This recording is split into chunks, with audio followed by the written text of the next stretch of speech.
So naturally, when you're investing in properties, you're going to have a lot on your books, right? And at the same time, you want to make sure your children get as much of it as possible as well. When you're investing in a property, what are the key implications for inheritance tax, and what can someone do in order to minimize the inheritance tax? That is something that's quite a big subject. Anybody that's resident or domiciled in the UK, particularly domiciled, will be subject to inheritance tax. And the property, if it's subject in the UK, will be subject to inheritance tax. What is inheritance tax? Inheritance tax is a tax basically either on gift or death. Now, gifts within 7 years are not chargeable to tax currently. And I would point out we have a budget that's coming up, so anything I say is subject to the budget. But basically, someone can make a gift, and as long as they live 7 years, it's not subject to inheritance tax. But it starts the clock. And effectively, the clock starts at £325,000. And that resets itself basically every 7 years. Now, the situation there, people don't know when they're going to die, in inverted commas. We deal with a lot of situations where people just drop down dead, or they terminal illness and they're suddenly gone. Very often people don't plan for their demise. Correct. And the situation there is they don't realise the tax liability that can be inherent on that death.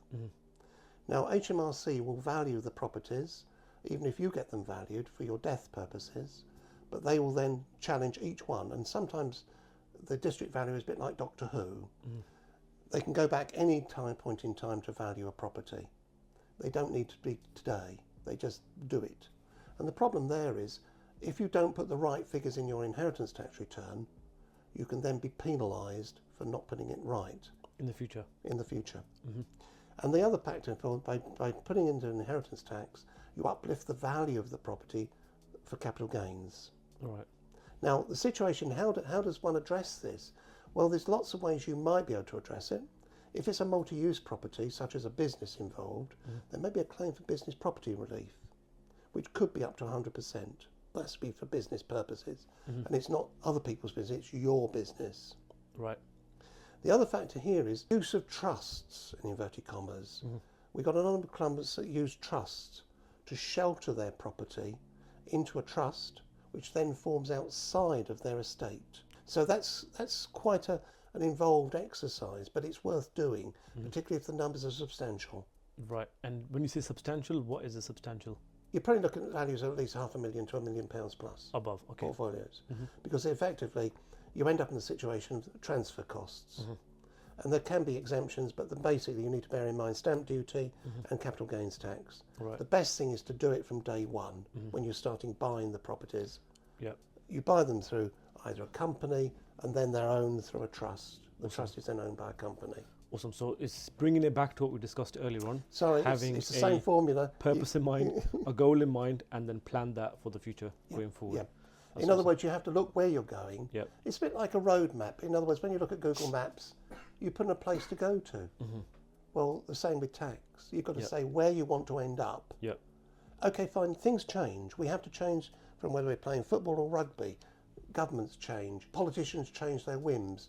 But the point here is the structure has to be set up so it's reasonably sound throughout the period. So would you say this is one of the main crucial reasons why it's so important to consult a professional before you begin your journey in the first place? Absolutely. From the practical point of view, it's a bit like anything. If you, for example, buy a washing machine, it may wash your clothes, but it might not dry them. But the point there is, who can you ask? In the old days, you may have a bank manager to go and see. Well, I don't know whether they still exist, in inverted commas, but they probably don't have the time to talk to you and understand the tax implications. So a qualified accountant is essential to bring on, even if it's just to have a call by, to be able to call upon.